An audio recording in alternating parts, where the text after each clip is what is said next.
The non-stop radio show. Non-stop hip-hop. The hottest underground hip-hop and R&B show on this side of the net. Yes, ladies and gentlemen, welcome back to the show. Once again, it's your boy Emilio Wekbar. I want to say thank you to each and every one of you for taking the time out of your busy schedule to tune in here to yet another episode. And if you haven't done so yet, we would truly appreciate it if you go follow us over on IG at EJP_entertainment to stay up to date with everything related to EJP Entertainment. Ladies and gentlemen, you know we are at the point of our show where we are now joined by tonight's special guest, man. And this individual, this young man, this brother right here that we have on the line is no stranger to this platform, folks. We are bringing him back for a third time, man. And you know we always got to roll out the red carpet whenever we got Tone Butta from the DMV in the house, folks. So please put your hands together and help me welcome Tone Butta to the show. Yo, Tone, what's good, brother? How's everything, man? What's happening, fam? Man, everything is lovely. Everything is gold, you hear me? God is good. I ain't complaining. Moving forward, you hear me? All the time, man. I definitely hear you on that one, man. Definitely is always a privilege, man, to have you here on this platform, man. We already know when you come through the building, man, it's real business. You already know the vibes, man. So you definitely already know, you. Man. It is always much love. You dig? Absolutely. It's always love, my brother. Always love, man. So with that being said, man, so far, how was your holiday season been for you, man? How was your Thanksgiving? Man, it's been good, man. You know, it's been a little different than the others. God has just been doing a lot of great things in my life, man. So I've been constantly busy, man, working, focused, and I recently just got married, you know what I'm saying? Oh, man. So, yeah, man. So, you know, God is good, man. You know what I'm saying? So, yeah, I ain't got no complaints, man. This holiday has been one for the books, you hear me? And it ain't over yet, you dig? Hey, man. Hey, yo, first and foremost, congratulations to you on the Mrs. Tone Butta as well, man. Definitely salute to you both. And may God bless you as you continue on your journey, man. That's one thing we need to get back to celebrating once again is black love, man, because we always talk about, you know, baby mothers. We always talking about, you know, having so many different females and all that stuff. But like I said, man, you can never be more satisfied than having that one good lady that trumps 10 other females you may have with you, man. So definitely salute you and congratulations on your marriage, brother. I appreciate you, my brother, most definitely. Matter of fact, let me get a shout out to my wife, Hannah. Real business, you know what I'm saying? God did it, like DJ Khaled said. Jeremy. Absolutely, man. Definitely shout out to her, man. But with that being said, man, we see once again you've been putting in a lot of work, man. You've been working crazy out there in DC, man, doing what you're doing. We see the apparel line is out there, real business.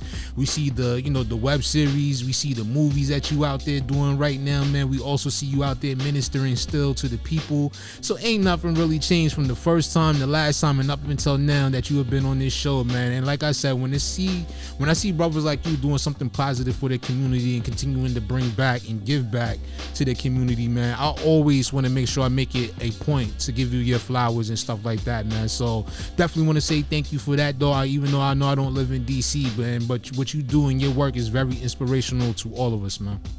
Appreciate you, my brother. I definitely appreciate that, man, for real. And like I said, man, all I could keep saying is just like DJ Khaled, man, God did it. And, you know, I'm just out here trying to be a light in the dark world, you hear me? With the music, the movies, and all that. You know, I can't speak for everybody, but I could just speak for my own experiences and what I've been through and the reason I am where I am and I'm doing what I'm doing. And the only thing that can sum all that up is Jesus is the plug, man. Jesus Christ is the plug. He put me on, and I've been on ever since, you dig? Absolutely. That's all I can say, man. And I'm just out here trying to help, man, spread love, do the right thing, man, you know, and keep my eyes straight ahead and help those, you know what I'm saying? I don't never want to get into a position to where the only reason I should ever be looking down on somebody, man, is to help them up. You know what I'm saying?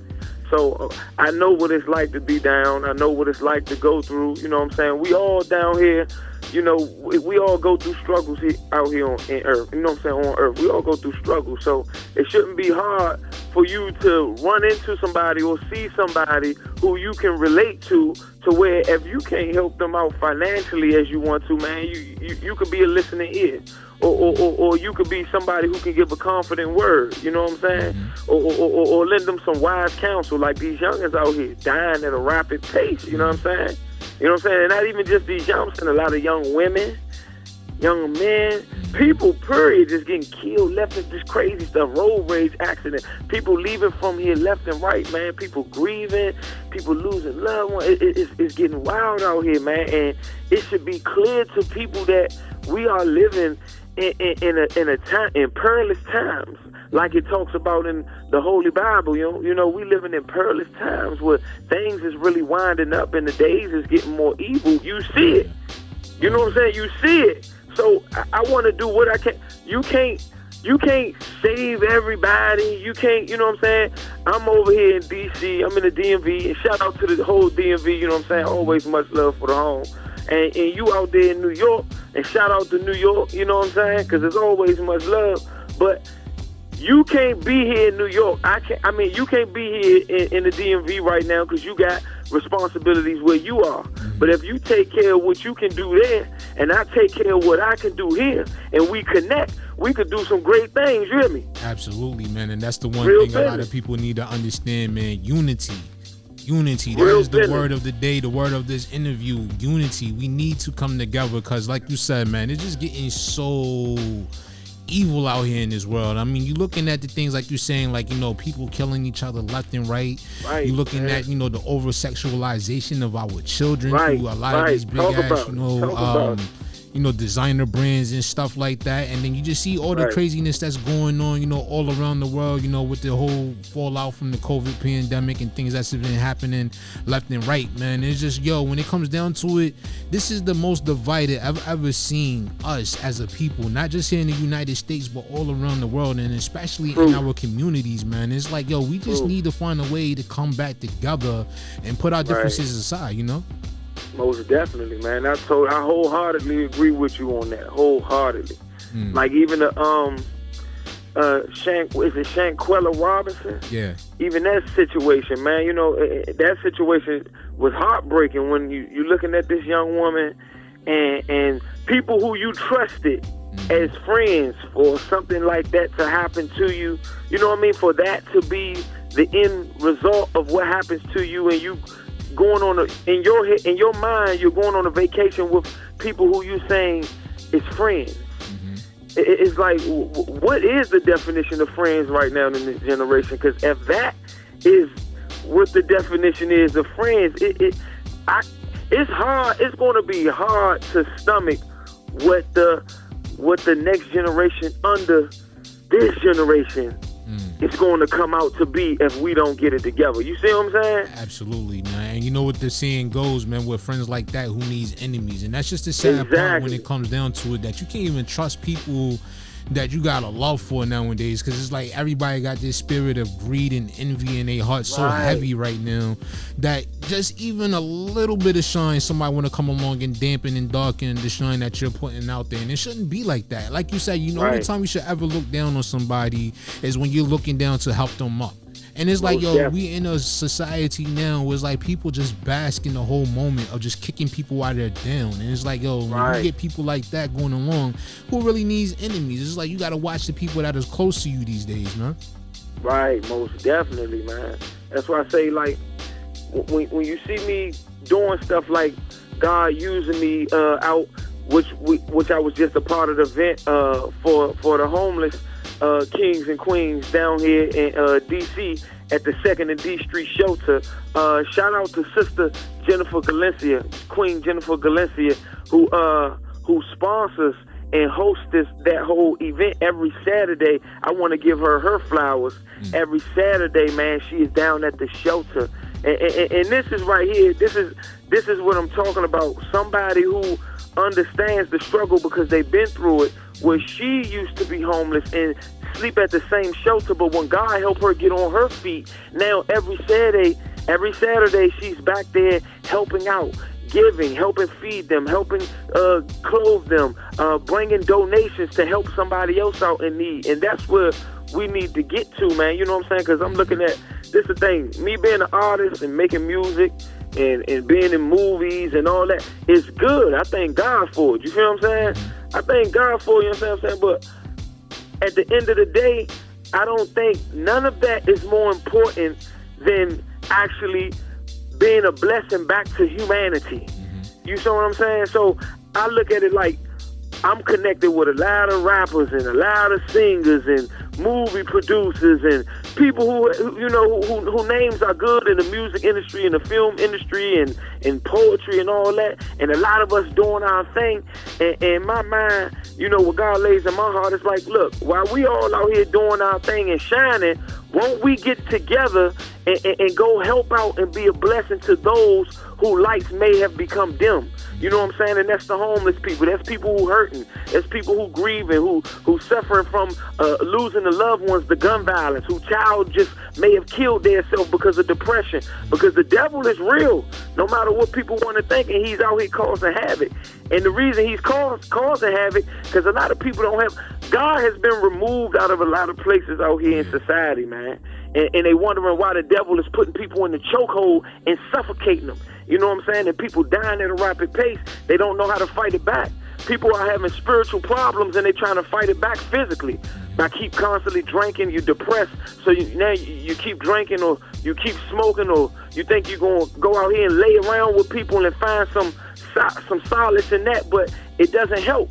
You know what I'm saying? So we need to find a way to get back to God, and those who don't have the strength to get back to God, us who God helped get on our feet, we need to go back and help them out. You know what I'm saying? So that's just where I'm at with it. You know what I'm saying? That's what real business all about. A lot of people come to me and say, man, I mess with the movement, real business. You know what I'm saying? And they get to talking about money. I'm like, Slim, hold up. You know what I'm saying? That you missing it.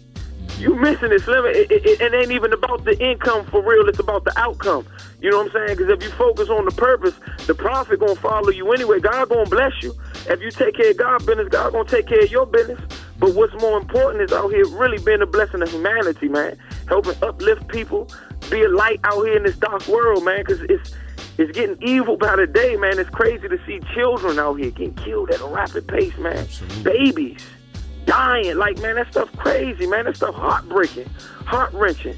And I hate it when nobody really takes it serious until it's at your front door. Yeah. You know what I'm saying? Yeah. It's not getting taken real serious until it's your child. You know what I'm saying? We all as a community, like they say, it take a village to raise a child. Yeah, you're absolutely right with that. You know what I'm saying? But it take a village to raise a whole family. You know what I'm saying? As I was growing up, man, I remember in the community, everybody was family. The whole block, the whole neighborhood, everybody was family.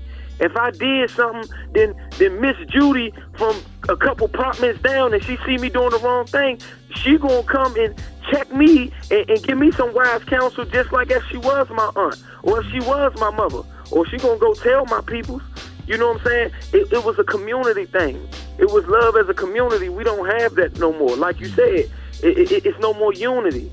It's everybody just focused on themselves. Look, if it ain't got nothing to do with me, I ain't worried about it. We got to get back to community. We got to get back to love, man. Absolutely. Martin Luther King said something that was always very profound to me. One of his quotes, he said, where do we go from here? Chaos or community? And that still stands to the day. You see what I'm saying? Absolutely. Real business. And it's crazy because just yesterday I had an interview with another artist, goes by the name of Ghost Vic. Just really want to say shout out to him.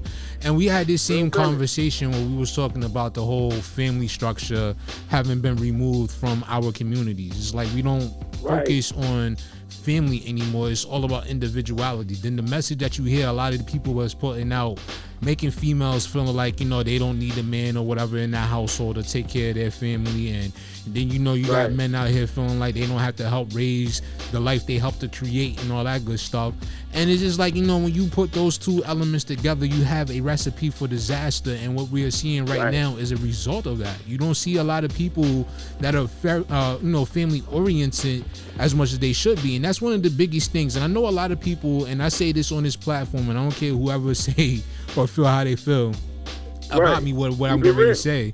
But you know, Uh-huh. Candace Owens, she's one of the people that talks about, you know, father absence a lot in the household. She talks about the fact that the family structure in the black community isn't as prevalent as it should be, and she's right about that because you see the results. You see the results. You know what I'm saying? Right, that's true. That's real. That's real, and I must speak from experience. I'm one who I was raised with my father in the household, and that played a huge part for me. And it's the thing. A person can be raised in a household and have both parents there all the time, and it doesn't mean that you won't go wayward, because life will deal you some cards that you're not expecting. And sometimes in life, just us being people, just us being in this flesh and being humanity, we make bad decisions. A lot of dudes who was in the streets, a lot of serial killers, people who did dumb stuff, had both parents in the house. But the thing is, having a father makes a heck of a difference. I grew up and most of my friends didn't have a father. Most of their fathers were either killed or locked up in prison. And a lot of their mothers were strung out on drugs. Mine wasn't. But I spent more time growing up with my father than I did with my mom. You see what I'm saying? Because my peoples got divorced when I was a baby. So my mother went one way and my father went the other way, but I ended up going with my father. And to look back in retrospect, you know what I'm saying? I needed that for where I was going in life, because he gave me a certain type of realness. When he would talk to me, he gave me a realness about life, because my father was homeless when he was younger. My grandmother was schizophrenic, so she was always sick.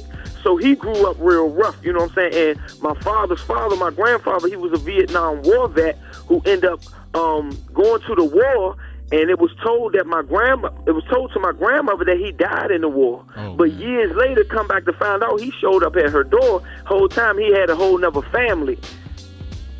So she went into a depression and a mental breakdown, and she became schizophrenic. So my father grew up rough. So, you know, he experienced a lot of things out, you know, being homeless and everything, and how he grew up, him and my uncle, you know, sleeping in the abandoned house. And,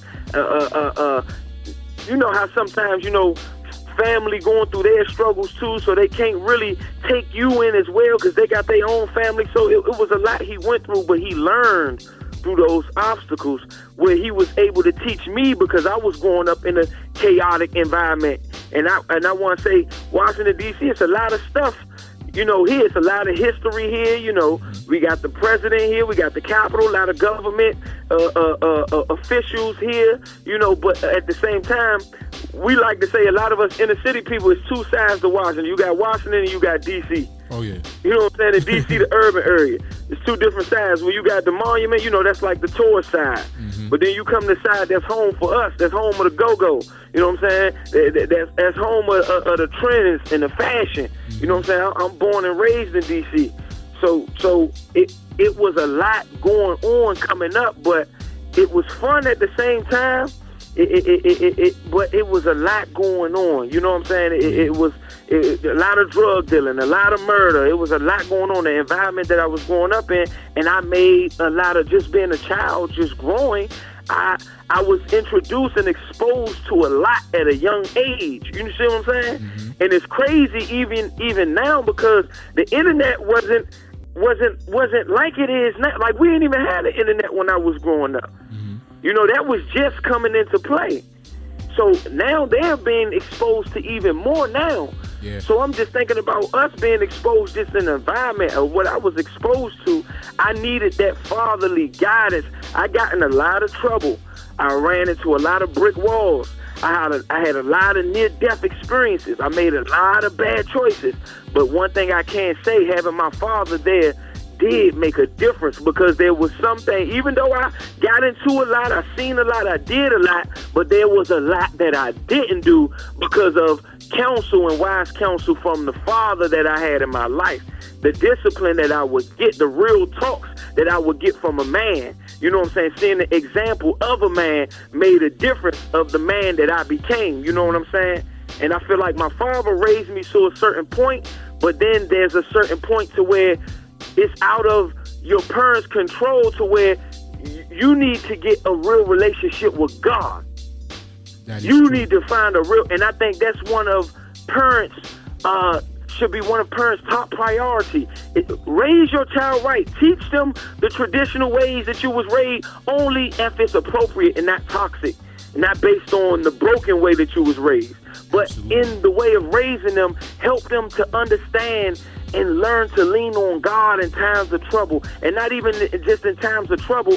Help them and show them a way. Show them how to depend on God and build a relationship with God. Help them, show them, point them towards God, and show them how to trust God for themselves, because at the end of the day, we all gonna leave here. Parents don't know when they gonna leave. Children don't know when they gonna leave. But parents, if you do leave before your child, at least you know you leaving them with a trust in God, because it's God the one who's helping the parents guide the children anyway.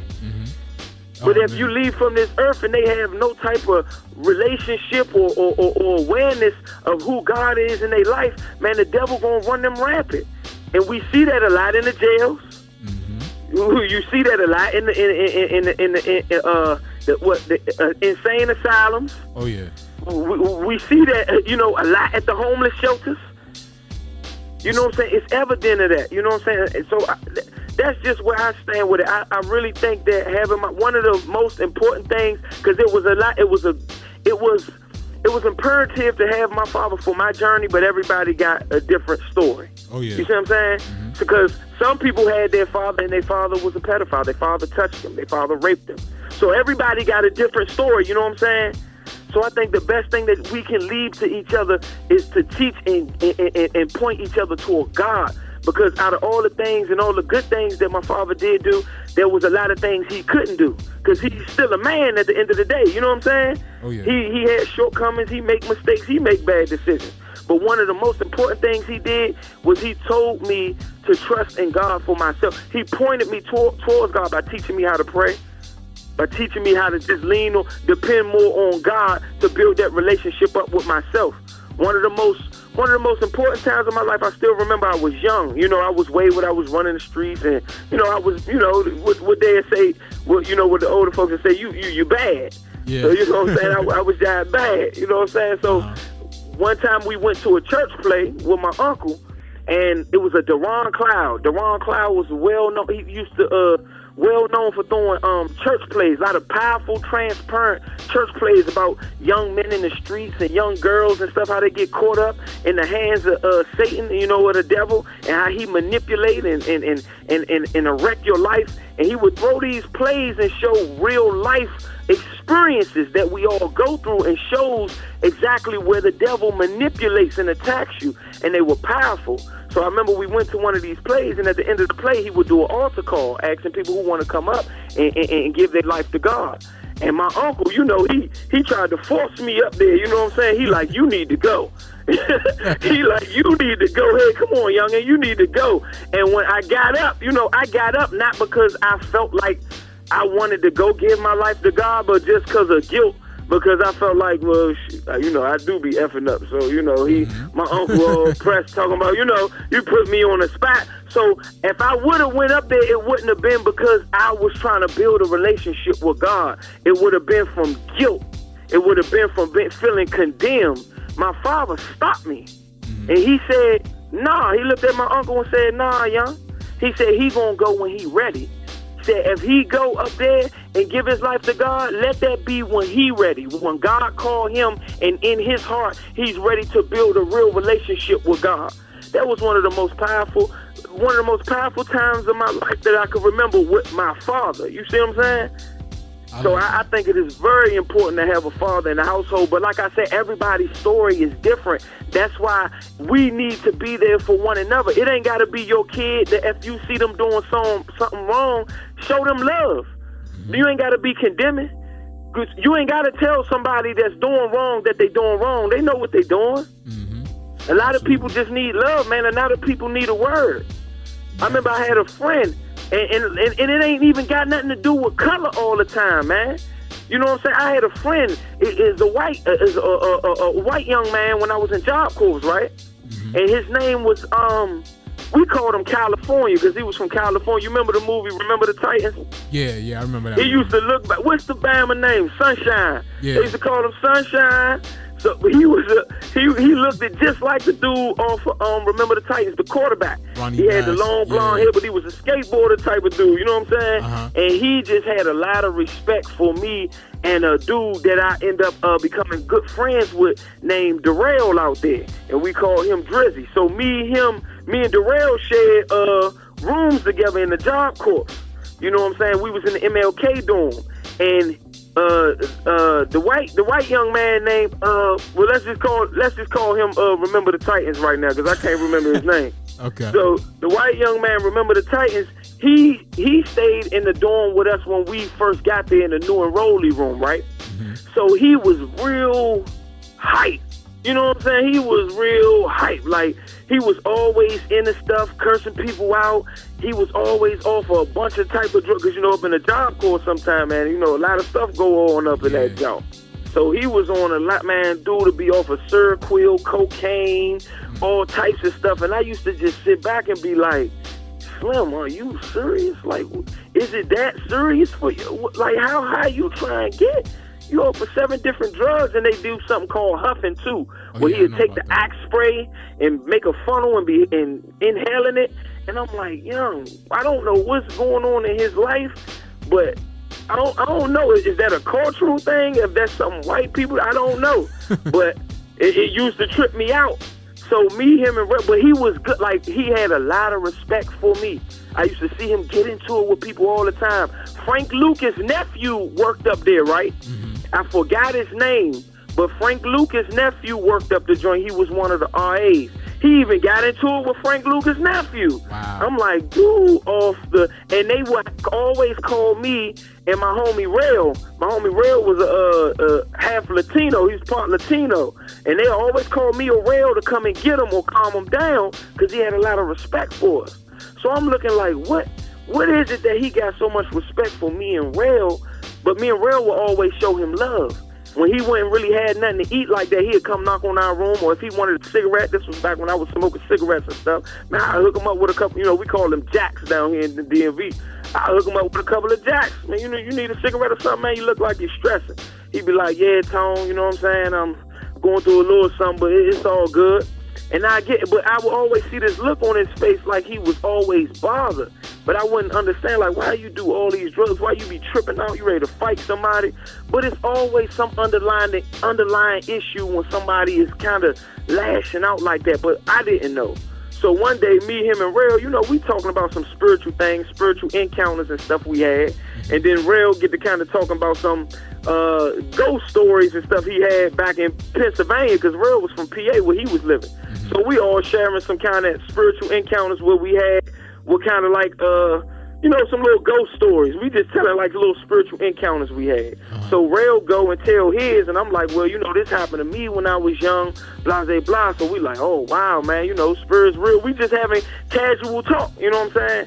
So then when it was his turn, my man, I call him Remember the Titans, when it was his turn, he looked at us and was like, man, you know, I ain't really got no stories about no spiritual encounters or nothing like y'all.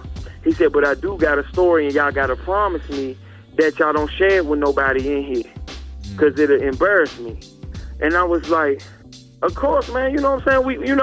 I'm a solid dude. I'm a stand-up dude, you know what I'm saying? If you show me love, and matter of fact, even if you don't show me love, I show love too, but I ain't going to let you take advantage of me. You understand what I'm saying? Right. You know, so that's just the type of guy I am. I give respect until you disrespect. You know what I'm saying? And then the days now, I'm more mature to where I just remove myself.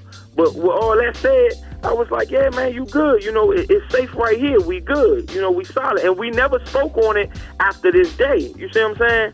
So he was like, well, my father and my grandfather and I used to always go on these fishing trips, you know what I'm saying, every weekend. And he was like, they had a cabin that they had, I guess, like an hour or 2 hours away by the water, and they had a cabin that they used to go fishing. They used to take him every weekend. He said, and what's crazy was, he said, y'all ready for this?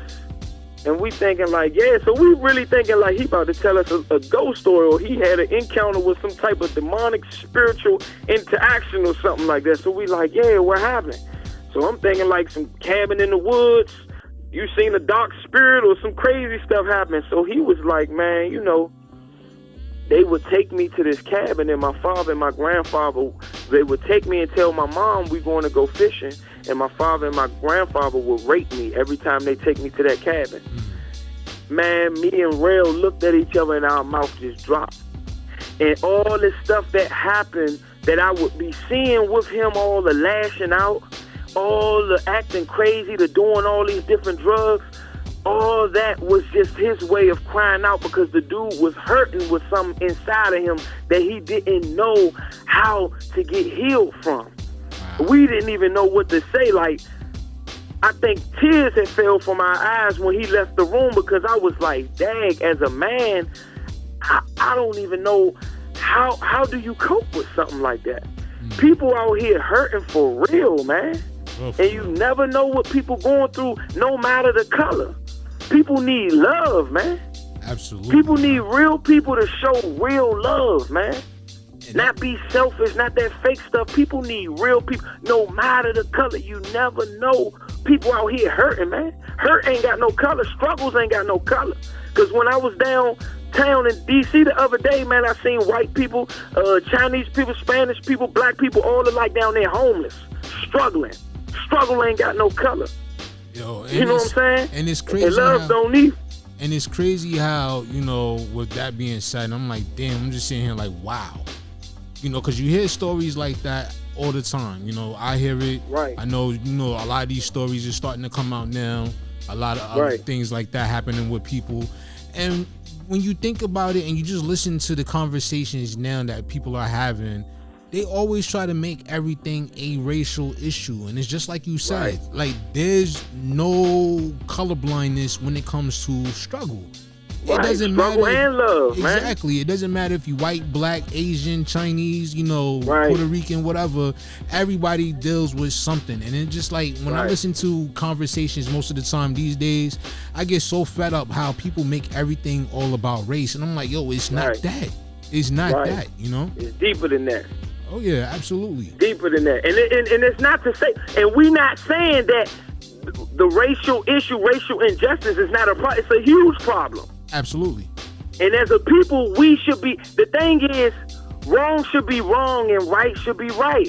Mm-hmm. We shouldn't have to pick and choose. When wrong is wrong, it's wrong.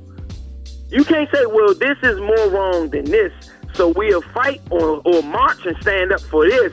But this is kind of just, you know, this is more normal. Nah, wrong is wrong. Mm-hmm. Wrong Police brutality is wrong. Let's stand against it. Let's fight against it. Racial injustice is wrong. Let's stand against it. Let's fight against it. Us killing each other as black people in our own communities is wrong. Absolutely. Let's stand against it. Let's fight against it. But you know, let's not pick and choose. You know what I'm saying? Absolutely. But you know, one thing that really gets on my nerves, and I'm glad you bring that up, is people pick and choose what they want to be outraged about. Like you said, killings go on every day in our community, the black community.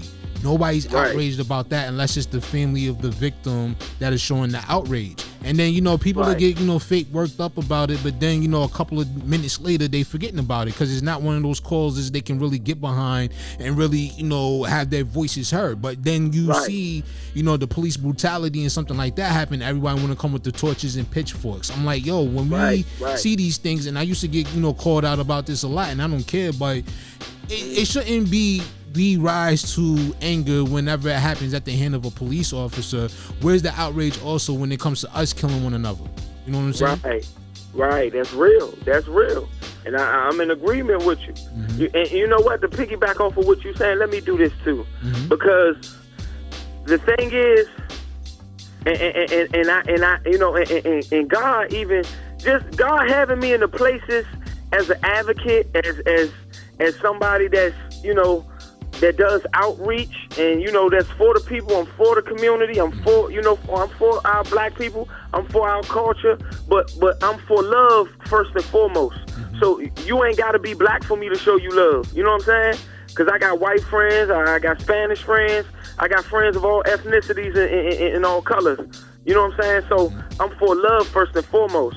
And this is really what I want to get to. There is people who are out here marching and standing against. So I don't knock let me give a shout out to those who are out in the communities, who are standing against, because just because a person is standing against and fighting for police brutality, I don't want to knock them and say, well, you're not doing it for this and that. Nah, I want to give a shout out to the ones that stand, because sometimes, we got different people who stand for different reasons. But what I would like to see is more people get into the fight. You know what I'm saying? Because we do got people who are out here standing against gun violence in the communities. Absolutely. Like down here in D.C. in the DMV, we got a movement called Guns Down Friday. Yeah. Like I'm a part of a movement called Spread Love, Not Bullets. Like we got a lot of people. We got a lot of gun violence prevention or gun violence interrupters and stuff like that. People who go in the community, who do stuff in the community, throw events, try to bring peace. You have a lot of the artists that speak out against it. So I want to give a shout out to those who are out there putting in that work. Definitely. You know what I'm saying? From the DMV to New York to wherever you at, LA, Chicago, there are a lot of people out there putting in that work, and I salute you. And I pray that God send more help to whatever ministry or whatever movement that you got. You see what I'm saying? Because I don't never want to downplay those who are out there doing it. And that's the same as the church too. Sometimes the what's not happening get more magnified than what is happening. You see what I'm saying? True. Stuff about the church you'll hear stuff more magnified by, oh, this church, they stealing, they the preachers doing that, or they touching people in the gun. Yeah, man, the devil is everywhere. That happens everywhere, but don't get it twisted, because there's some churches and there's some people out here who really living for God, who really walking with God, who really putting in the real work, who really living that real lifestyle. So I want to give a salute and a shout out to all those who out there making this world a better place. You know what I'm saying? Being a light in the dark world. I want to give a shout out to everybody that's out there putting in that work for real business. Absolutely, man. And I do thank you for bringing that up and making light of that situation, because, like you said, people shine light on what they choose and everybody's standing for different causes. I respect that, and I'm not going to go on a whole tangent and just say we should be equally as outraged when it happens in our communities too. But the one thing that a lot of people don't pay attention to is those violence interpreters, those that are really out there in the field, that's going to some of these really dangerous high crime areas that where the shootings is happening the most. You have a lot of people out there providing that outreach for the community, but they don't get enough attention, like a BLM movement or something of that nature. And that's one of the things I want to point out is like, okay, if you're going to support that cause and you want to see violence be ended when it comes to a certain demographic, then also show love to these organizations and these communities that is out there taking a stand against it, Right. That might not have a big as a voice or a big as a platform as a Black Lives Matter. You see what I'm saying? Because some things go overlooked. So it's our job as a people to, when we do get platforms, to put shed light or put light on to those who may be getting overlooked, who are really out there doing the work. Like, for real, when I started performing live, I started doing poetry. And I started doing poetry because a group of women who were out here putting in work on behalf of domestic violence and sexual abuse invited me out to do poetry as an advocate. You know what I'm saying? And I never knew that that's how God would give me my start. Shout out to the Lakeisha Brown Foundation and all the beautiful, strong women that's been holding it down for some years and standing strong and sharing their testimonies and uplifting people and being a light to people who've been struggling with domestic violence. Shout out to all the domestic violence survivors. You know what I'm saying? Because, listen, I'm for the people, man. I'm for the right cause. I'm for whatever God is for. Absolutely. You know what I'm saying? I'm for the people. God loves his people, despite all of us messed up in some kind of way.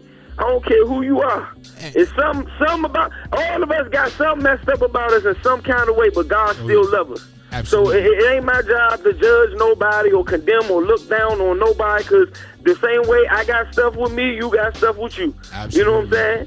You might not got an attitude problem, but I do. I might not got I might not got a cocaine problem, but I had a drinking problem. I had a weed habit that was bad. You know what I'm saying? So we all got something. So that should make us look at each other more on eye level and stop keep puffing ourselves up and stop looking at each other like, well, I don't do that, and pointing fingers at each other and condemning and talking and gossiping and stuff about each other, man. We living in times now where we really need to come together as a people. Amen. We really need to come together because we can build our communities up much stronger than what they really are. Mm-hmm. We can do it, but it's going to take us to do it. Like in God's word say, a house divided against itself cannot stand. Oh, yeah. A community divided against itself cannot stand, and you see the evidence of it. Oh, yeah. When in our communities, we killing up each other, but then you talking about, oh man, they coming in here with gentrification. But ain't nobody, we need more people to start putting in the work, coming together, building. Now, you know what I'm saying? We need more of that. Because if we was taking care of our blocks and our communities the way we supposed to, yeah, of course you're gonna have racial injustice. Right. Of course you're gonna have those who have more of the wealth trying to do this, that, and the third. But it'll be harder. We'll have a much more stronger pushback if we was doing what we were supposed to do and not coming against each other, Absolutely. Not stunting and flexing on each other, but flexing with each other. You see what I'm saying? I definitely agree with that. Now, a couple of things real quick. One, I want to, open my platform, and I'm putting this out there while we're doing this interview right now. I want to put it out there that anybody that's involved in the organization that has a good cause or whatever that's really standing for something, I want to invite them to come onto this platform as well. I may not be the biggest platform in the whole entire world, but just to have give you that opportunity to, speak out and, put your message out there. I definitely want to make sure that people get the memo and they know that this platform is open for anybody that want to come up here and talk about things that are really conducive that will help our communities going forward. Now, another thing, and you don't have to touch on this one if you don't want to. You can just let me know right in advance. But before you leave off of that topic, can I shout out a couple of other organizations real quick that I'm fond of? Oh yeah, sure. Go ahead. I want to give a shout out to Queen Jennifer Galencia, and I want to give a shout out to Miss Antoinette. Miss Antoinette, she has the Jacqueline D. White Helping Hands Foundation out in New Jersey. Y'all could look her up on Facebook and Instagram. I just performed out there recently, me and my wife and my promoter, Pearl. Shout out to my promoter, Pearl Laster, who does a lot of great work in the community and as well out in Junction City, Kansas. Shout out to Junction City, Kansas. Shout out to, like I said, the Lakeisha Brown Foundation here, Miss Mignon Anderson, Domestic Violence Awareness. Shout out to Sisters for Sisters organization. Shout out to the Earthly Embrace, a lot of the strong foundation of women who helped me on my upcoming in the community with outreach and with poetry and with just giving me a platform for God to use me to minister and speak. Well, matter of fact, I'm gonna let you get back up and say what you gonna say, because I go all day. I'll get it going all day. Let me let you say. It's all good, man. That's why I love talking to you, man. Because we can sit here and go for a long time. We don't even feel like we've been going for 45 minutes right now, man. Nah, but, it's been a real good conversation. But the one thing I wanted to, bring up, and I don't want to make this sound like I'm being judgmental at all, but it's one thing I do definitely want to point out, because this is something that, ever since the truth been coming out about some of these organizations that really like to just profit off of people's pain. That's something that I have a real problem with. Now, let me ask you, with the whole Black Lives Matter situation coming out and, the situation coming to light that the money that was raised to, supposedly be for the cause of, innocent black men that was gunned down at the hands of police officers. How do you feel about that organization now, being that it's brought out to the light what has been going on in organizations like that? So of course I'm not tolerable. I'm not with. I don't come into agreement with nothing that deals with greed. Nothing that deals with people benefiting off of the pain or hurt of other people. I don't come into agreement with nothing. And look, and this is the thing, like you said, I know how you said, I ain't trying to come off judgmental, because look, like I said, wrong is wrong. I've been a thief for certain part of my life before, so I can't condemn. But I would like to say, in this season of my life, I'm not with that. I'm against that, because it's wrong. But at the same time, I also want to say this: everybody who was out pushing and representing Black Lives Matter was not a part of the corruption or what was going on behind the scenes, or the money stealing and all of that. Everybody wasn't a part of that. So I wanna let that be known too, because some people who were out really representing the Black Lives Matter movement, really out there in the field with it, representing the right way, still get backlash when they holler Black Lives Matter because of the wrong that's been done. And I always bring it back, like I bring it back to the church too. You get certain people do wrong, and it affects the ones that's doing it right too. So I want to let that be known. It's people who out there represent Black Lives Matter, representing God, representing certain causes that are doing it right, despite those who are doing what's wrong. So we just got to know how to separate the two and not magnify so much as what's wrong, but let's magnify the people who are actually doing it right. Yeah. Now, the people who was wrong, when you see what's been doing wrong, the thing is this: God will judge them, God will deal with them. You won't get away with it. You won't get away with it. God is a better judge than anybody out here. You won't get away with it. Absolutely. God see you. Even if nobody seen how much money you stole, God see you. And I know that from experience. I don't care if you stole $5 from your grandmother back in the day. 5 years later, when you think you got it going on, don't be surprised somebody clip you. And you be wondering about, man, what happened? How did it happen? Why they steal from me? And God give you a flashback. Remember you stole that money out your grandmother's purse? Yep. Oh, yeah. One thing I can say, you can fool people all the time, but you can't fool God. Let God deal with it. You know what I'm saying? But if God put you in the position for you to speak out against it or to do something about it, do it in the right way, though. Do it in the righteous way, though. You know what I'm saying? And that don't mean that you got to tolerate it. You know what I'm saying? But do it in the right way. But other than that, man, I like to magnify the people who was really out here doing it the right way. Because there's some people I knew and I connected with that was really out here representing, standing out, speaking against it, and standing up for Black Lives Matter. You know what I'm saying? And I don't want to condemn. Like, it's a lot of back and forth. I know with people who be like, all lives matter, and it's been a lot of fighting back and forth and stuff like that. It's like this. I understand the anger of people who standing up for our black culture, our black people, when they hear people say, all lives matter, you might as well be. But some people have that. It's like we got to get to the point where we start having conversations rather always getting into arguments. Because you got to understand what side a person is coming from. Now, if they're coming from just being boisterous and ignorant, I can't help you. Yeah.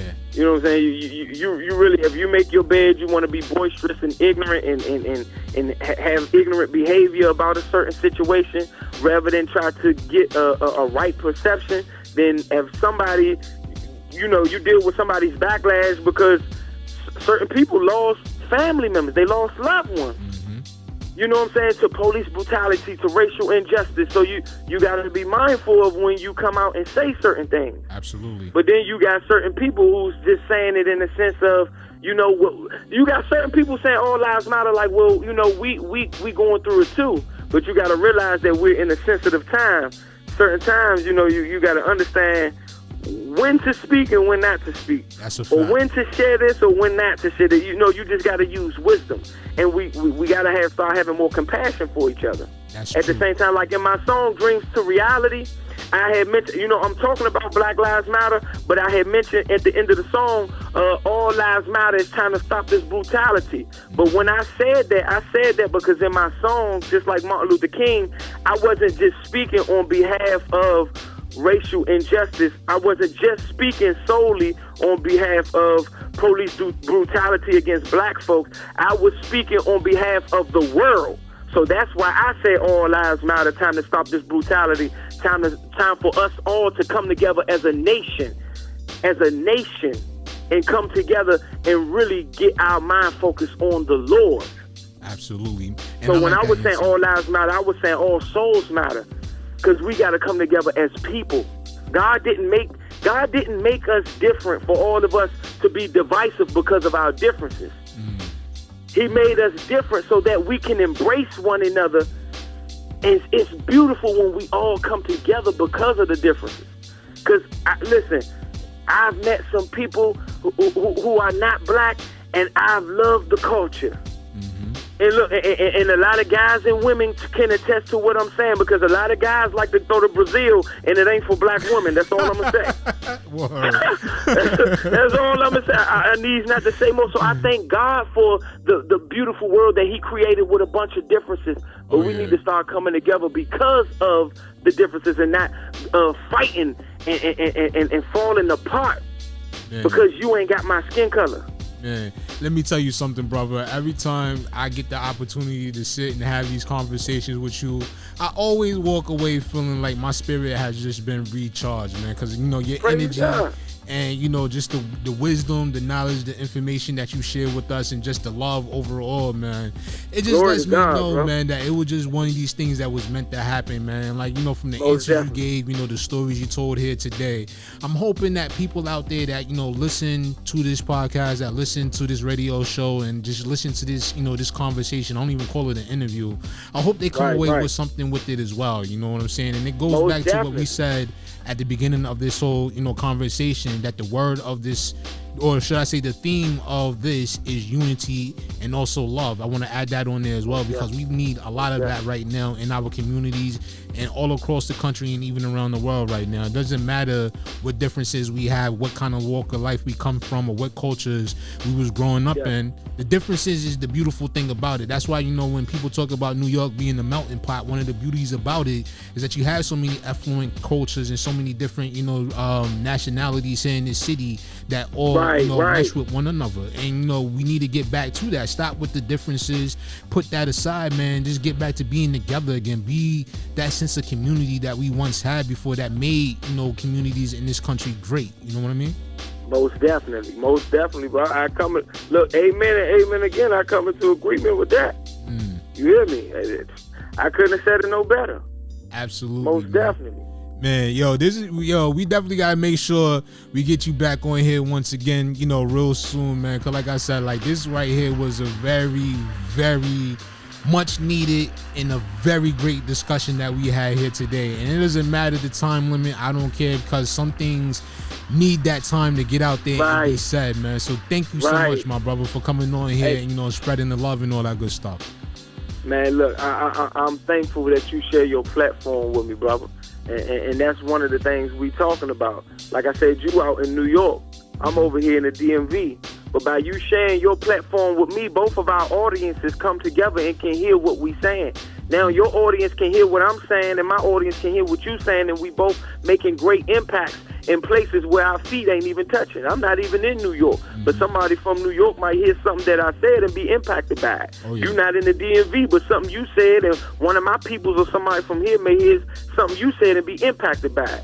And that happens when we come together. You dig? Absolutely, man. And I'm in agreement with you with that as well and all that good stuff. But before you get out of here, man, though, just want to, you know, ask you one more time before, you know, we wrap everything up. And for people out there that's listening right now, you know, whether they're here in New York, DC, the DMV area, or all around the world, for those that want to reach out to you, you know, follow you online and want to, you know, connect with Real Business and all that good stuff, man, how can they make that happen? You can hit me up on Instagram at The Real Tone Butta, ToneButta. Show love, because I show love back. You hear me? You can hit me up on Facebook. I'm always on Facebook. You will see a lot of the things that I'm doing in the community, from outreach and advocacy to the music and the movies and, you know, just the grind and the movement and also the ministry. You know what I'm saying? Because it's God first. You dig what I'm saying? And I'm on Twitter. You go to Google, man, and put in Tone Butta, ToneButta, and, you know, everything that I'm doing should pop up. Or if you see Real Business, spelled BUZINESS Ministries, or Real Business Ministries and Entertainment, Real Business Music, that's the record label. Then we got Real Business Ministries. That's what we started based on, you know, as far as just doing God's work, you know, doing outreach and everything. Just started a model and talent agency where we're going to help support up and coming actors and models and help book them, get gigs and stuff like that there, you know what I'm saying?